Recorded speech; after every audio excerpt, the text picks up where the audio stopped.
क्या हम नकल करने के आदी होते जा रहे हैं? दूसरों के प्रोडक्ट को अपना बताकर वाहवाही लूटना हमारी फितरत में शामिल हो गया है। ऐसा ही एक मामला एआई समिट से आया है।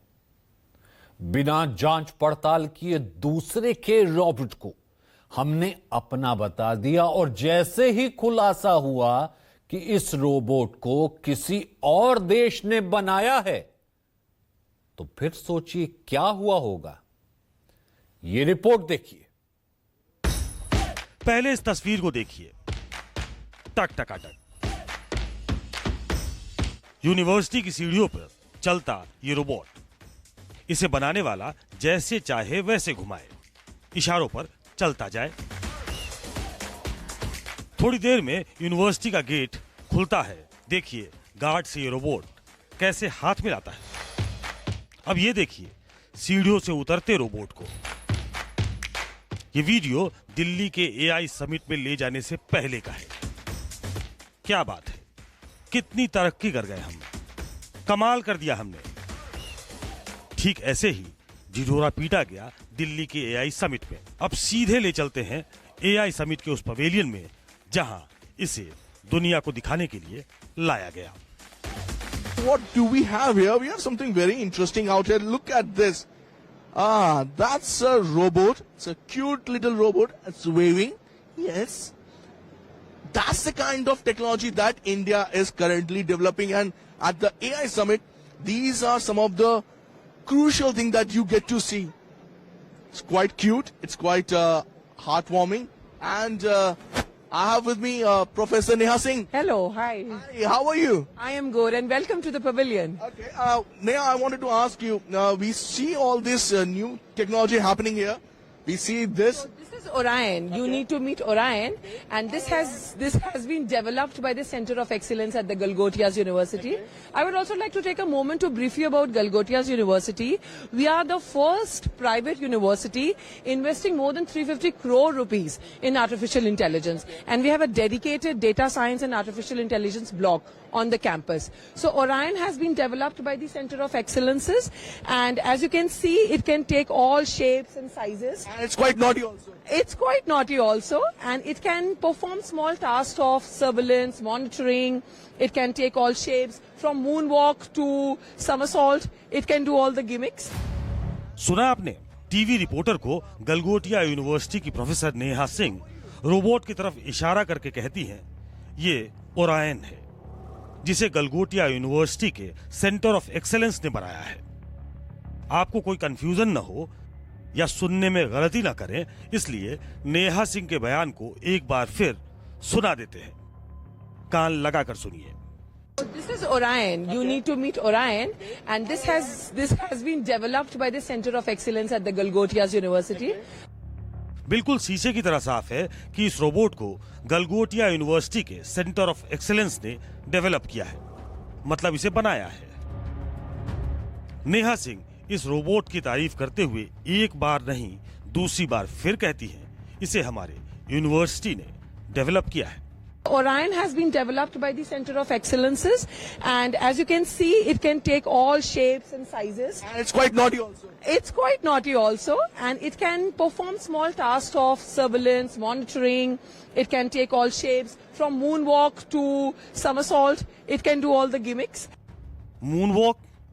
नेहा सिंह को पता ही नहीं है कि थोड़ी देर में ये रोबोट पूरे देश को मूनवॉक कराने वाला है। अब देखिए आगे क्या होता है। जब इतना बड़ा इजाद हो तो फिर सरकार क्या करेगी? जाहिर है तारीफ में कसीदे पढ़ेगी। ओरायन रोबोट को कवर करने वाला डीडी न्यूज का पत्रकार है, इसलिए खबर भी सबसे पहले डीडी न्यूज पर चलती है। डीडी न्यूज ने एक्स पर पोस्ट करके लिखा, नई दिल्ली में आयोजित एआई इम्पैक्ट समिट 2026 में गलगोटिया यूनिवर्सिटी ने भारत मंडपम ने 350 करोड़ रुपए से अधिक के अपने व्यापक आर्टिफिशियल इंटेलिजेंस इकोसिस्टम को प्रदर्शित किया। इसके आगे बहुत कुछ लिखा है, लेकिन रोबोट का सच सामने आने के बाद इसे हटा दिया गया।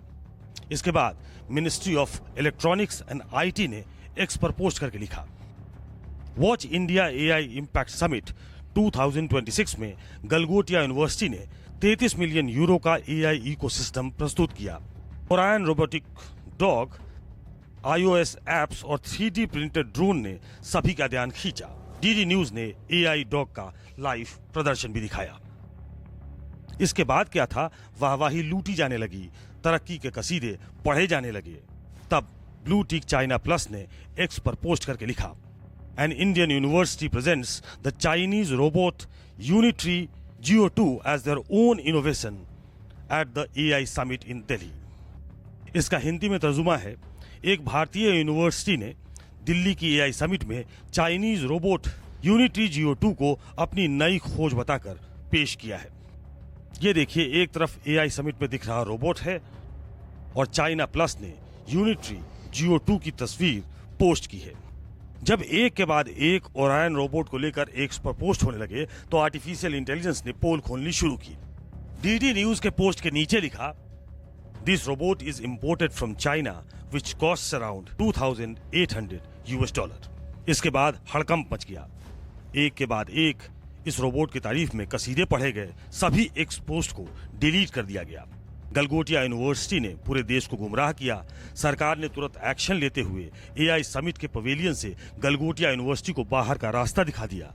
फजीहत के बाद गलगोटिया यूनिवर्सिटी की नेहा सिंह फिर सामने आई और क्या कहा, अब वो सुनिए। मैं रोबोट को एक्सप्लेन कर रही थी कि वो क्या काम कर सकता है, उसके अंदर की टेक्नोलॉजी क्या है, उसके फीचर्स क्या हैं, वो सारी चीज़ें मैं बता रही थी। कहीं ना कहीं वो चीज़ें थोड़ी सी डाइग्रेस हो गई और बहुत सारी चीज़ें फिर उसके बाद कंट्रोवर्शियल हो गई। तो आपके माध्यम से मैं ये बात क्लियर करना चाहती हूँ कि जो कंट्रोवर्सी चल रही है कि हमने उसको भारतीय बताया या गलगोटिया में बना हुआ बताया, ऐसी कोई बात हमने कही नहीं। इसे कहते हैं सफेद झूठ। This is Orion. You need to meet Orion, and this has been developed by the Center of Excellence at the Galgotias University.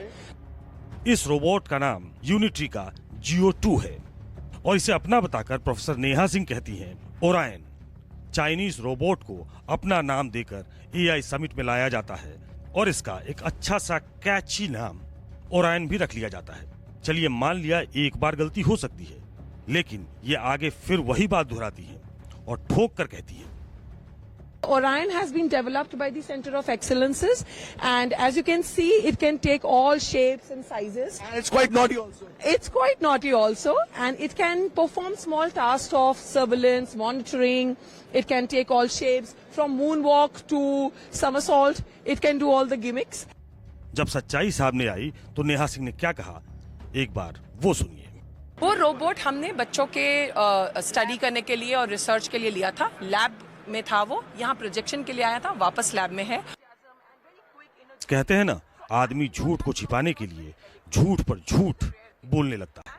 Professor Neha Singh आगे कहती हैं, मैम एक बहुत इंपॉर्टेंट बात है कि उस रोबो डॉग पे उसकी ब्रांडिंग ऊपर ही है, हमने वो ब्रांडिंग चेंज नहीं की। तो हम कैसे क्लेम कर सकते हैं कि ये हमने मैन्युफैक्चर किया है? ये एक चीज है जो मैंने सबको बोला कि ये हम अपने बच्चों को इससे इंट्रोड्यूस कराया है टू प्रोड्यूस समथिंग बेटर। मतलब ये रोबोट जो यहाँ दिखाई दे रहा है, इस पर चाइनीज कंपनी यूनिट्री का नाम लिखा हुआ है। किसी ने गौर नहीं किया। चलिए इसका भी तस्वीरों के जरिए ही खुलासा कर देते हैं। ये है गलगोटिया यूनिवर्सिटी का ओरायन रोबोट डॉग और इधर चाइनीज यूनिट्री का रोबोट GO2। अब देखिए यहां लिखा है यूनिट्री, लेकिन एआई समिट में लाया गया है ओरायन। यहां देखिए, यहां से यूनिट्री लिखा हुआ गायब है। मतलब गलगोटिया यूनिवर्सिटी ने यूनिट्री से ये रोबोट खरीदा जरूर, लेकिन यहां से नाम हटा दिया। यहां जो लिखा है वो साफ दिख रहा है। ये दोनों तस्वीरें बताने के लिए काफी हैं कि इस रोबोट को अपना बताने के लिए ऐसा किया गया है। बात निकली तो फिर बहुत दूर तलक गई और फिर हुई जगहसाई। एआई के एग्जीबिशन में बहुत अच्छे अच्छे सॉल्यूशंस यहाँ पर आए हैं, जहाँ पर किसी ने अगर कोई गलत किया है तो तुरंत उस पर एक्शन भी लिया गया है, और जो बाकी दूसरे अच्छे सॉल्यूशंस हैं उनको भी देखना चाहिए। अब सवाल उठता है कि गलगोटिया यूनिवर्सिटी ने ऐसा क्यों किया। प्रोफेसर नेहा सिंह बता रही हैं कि इस रोबोट को हमने बच्चों के स्टडी करने और रिसर्च करने के लिए लाया था। तब इसे एआई समिट में क्यों लाया गया, जबकि एआई समिट में किसी प्रोडक्ट को शामिल करने का नियम क्या कहता है वो जान लीजिए। एआई समिट में उसी प्रोडक्ट को लाया जा सकता है जिसे लाने वाली यूनिवर्सिटी या कंपनी खुद उसे डेवलप करती हो। तस्वीर बिल्कुल साफ है कि चाइनीज रोबोट यूनिट्री GO2 को अपना बताकर इसका अपना नाम ओरायन दे दिया गया है और एआई समिट में लाकर पूरे देश को गुमराह किया गया है। इसके बाद गलगोटिया यूनिवर्सिटी की सफाई आती है और कहा जाता है कि जो महिला यूनिवर्सिटी की तरफ से जानकारी दे रही हैं उनको पूरी जानकारी नहीं है और ये मीडिया से बात करने के लिए ऑथोराइज ही नहीं है। अब इसके आगे क्या कहना है? कई राष्ट्राध्यक्षों को बुलाकर तामझाम के साथ एआई समिट को आयोजित किया जा रहा है और इस पर एक झूठ ने गलगोटिया यूनिवर्सिटी की नहीं देश का नाम खराब कर दिया है। ऐसा रिसर्च करते हैं हम, ऐसे विश्वगुरु बनेंगे हम। Bureau reports, news 24। अब चाइनीज रोबोट को अपना तो बता दिया, ये गलती हुई, लेकिन ऐसा भी नहीं है कि हम कुछ करते ही नहीं। उसी एआई समिट से एक दूसरे रोबोट को आपको दिखाते हैं जो पूरी तरह से स्वदेशी है और जबरदस्त काम कर रहा है। और ये आपके सामने यहां इस वक्त एआई का एक और कमाल रोबोटिक म्यूल आप देख रहे हैं और ये एरो आर्क कंपनी के द्वारा बनाया गया है और ये खास तौर से रक्षा क्षेत्र में ही इस्तेमाल होता है। ये रोबोटिक म्यूल जैसे कि आप देख पा रहे हैं ये बड़े आराम से चलता है, किसी भी टेरेन में चलता है। इसकी अपनी आंखें हैं, ये अपनी तरीके से सेंस करता है और कोई भी टास्क इसको अगर दिया जाता है तो वो दुश्मन के क्षेत्र में जाकर अचीव कर सकता है, चुपचाप निगरानी कर सकता है, सोल्जर्स की जान बचा सकता है, एडवांस इंफॉर्मेशन दे सकता है। ये तमाम चीजें ये रोबोटिक म्यूल करता है और ये बनाया गया है एरो आर्क नाम की कंपनी, जिनके की प्रवक्ता CEO इस वक्त हमारे साथ है। सर, क्या नाम है आपका? मेरा नाम समीर टंडन है। और ये तो टंडन साहब बड़ा इंटरेस्टिंग है, ये कैसे काम करता है अमूमन बताइए हमें जरा। सब जैसे अभी आपने देखा, आपने बताया रोबोटिक म्यूल है। म्यूल का मतलब होता है मल्टी यूटिलिटी लेग इक्विपमेंट। ये अभी बहुत प्राउड फील करूंगा आपको बताते हुए कि भारतीय सेना के साथ है, भारतीय सेना की मदद कर रहा है। हमारे सैनिकों की जो क्षमता है उसको ये कहीं गुना बढ़ा रहा है। इसमें सेंसर्स हैं, इसमें कैमरास हैं, अन्य कैमरों से लेस है। 360 डिग्री व्यू होता है इसका। अलग अलग पेलोड्स इस पर आप लगा सकते हैं। जो फिलहाल आप पेलोड देख रहे हैं इसमें ये वेपन स्टेशन है बेसिकली। इसमें आर्मी के रिक्वायरमेंट्स, डिफेंस के रिक्वायरमेंट्स के हिसाब से आप अलग अलग पेलोड्स लगा सकते हैं, अलग अलग राइफल्स लगा सकते हैं डिपेंडिंग अपॉन द रिक्वायरमेंट। इसको फायर कर सकते हैं। इसको रिमोटली आप फायर कर सकते हैं। ये एक एग्जाम्पल है। इसके अलावा आप रोबोटिक आर्म इस पर अटैच कर सकते हैं, CBRN डिवाइस अटैच कर सकते हैं, लाइडार्स लगा सकते हैं। 12 किलो तक का ये पेलोड अपने साथ कैरी कर सकता है। ये बताइए हमें कि जैसे चाइनीज क्लेम करते हैं कि इस तरह के एक्सपर्टीज में उनका बहुत ज़्यादा दखल है, क्या ऐसा है? क्या हम भारतीय भी इस तरह की चीज़ों को बनाने में सक्षम है? हम लोग सक्षम हैं। ये आपके सामने एक जीता जाता उसका उदाहरण है जो भारतीय आत्मनिर्भरता है, जिसकी हमारे माननीय प्रधानमंत्री बात करते हैं। अब हम लोगों ने भी ठान लिया है और हम बहुत ज़ोर शोर से इस क्षेत्र में आगे बढ़ रहे हैं। हमारी आर्म फोर्सेस के लिए ये उसका एक जीता जागता एग्जाम्पल है जो आर्मी यूज़ कर रही है। और आगे आने वाले समय में हम कुछ ऐसे उपकरण और देखेंगे हमारे माध्यम से, हमारे जैसे और ऐसे ऑर्गेनाइजेशन जो इसके प्रति काम कर रही हैं, जो हमारी जो भारतीय सेना है उसको बहुत मजबूत बनाएगी और मजबूत बनाएगी।